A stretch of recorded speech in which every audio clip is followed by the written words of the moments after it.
Hai semua, perkenalkan nama saya Mahardika Ruli Pradana dari jurusan Teknik Sipil, Prodi Perancangan Jalan dan Jembatan. Di sini saya akan menjelaskan tentang bagaimana cara memasang ubin lantai. Sebelum menyiapkan bahan dan alat, ada perlunya kita mengetahui beberapa faktor yang harus diperhatikan saat pemasangan. Berikut ini faktor-faktor yang perlu diperhatikan.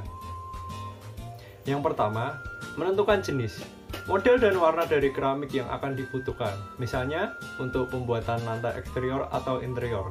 Pemilihan ubin perlu disesuaikan dengan kondisi tempat pemasangannya agar mendapat hasil yang maksimal. Yang kedua, menentukan luas permukaan yang akan dilapisi atau dipasangi keramik. Keramik yang dibutuhkan perlu dilebihkan sekitar 15% dari luas ruangan yang telah diukur untuk jenis pemasangan paralel. Sedangkan bentuk pemasangan diagonal perlu dilebihkan sekitar 25% dari luas ruangan. Yang ketiga, pilih pola pemasangan yang akan digunakan, paralel atau diagonal.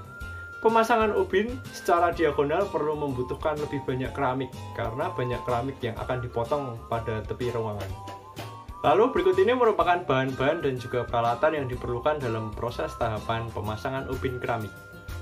Yang pertama ada meteran, lalu penggaris siku, sarung tangan, kacamata pengaman, palu karet, pemotong ubin atau tang ubin, benang ukur dan paku, pisau pelamur, cetok atau skop yang bergerigi lebih baik, tile spacer atau pemisah ubin, lalu ada waterpass aluminium bubble level, lalu spons, dan yang terakhir spidol atau kapur.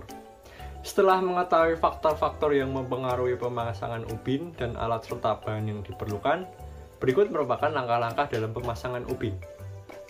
Yang pertama, tentukan poros ruangan. Titik pusat tersebut dapat ditentukan dengan mengukur persilangan sudut ruangan, yang satu ke sudut lainnya lalu ditandai titik tersebut. Menemukan poros dari ruangan sangat penting karena untuk menentukan di mana ubin pertama kali diletakkan. Yang kedua, persiapkan permukaan yang akan dipasangi ubin. Mulailah menyebarkan adonan perekat dengan menggunakan skop. Mulailah di bagian poros dan kerjakan per kuadran. Lalu, yang ketiga, sebarkan adonan perekat secukupnya saja. Ratakan dengan ujung dari skop. Perkirakan apakah terlalu tebal atau terlalu sedikit adonan perekatnya. Lalu, yang keempat, pasang ubin pertama di sudut garis dekat poros dari ruangan yang sudah ditandai tadi. Saat pemasangan, jangan memutar atau menggeser ubin. Cukup menekan dengan lembut ubin yang akan dipasang. Lalu, langkah yang kelima, pasang pemisah ubin, lalu lanjutkan dengan ubin lainnya. Ingatlah untuk memasang pemisah ubin di setiap ubin yang sudah dipasang. Yang keenam, gunakan alat penyeimbang untuk melihat apakah permukaan ubin sudah dipasang rata atau belum. Yang ketujuh, jika tidak rata, kalian bisa mengakalinya dengan menambahkan adonan perekat sampai seimbang. Setelah satu kuadran selesai, lepas pemisah ubin. Jangan dibiarkan sampai menempel di adonan perekat. Lalu langkah terakhir, yaitu ikuti proses ini di kuadran selanjutnya. Pastikan dan periksa kembali keseimbangannya.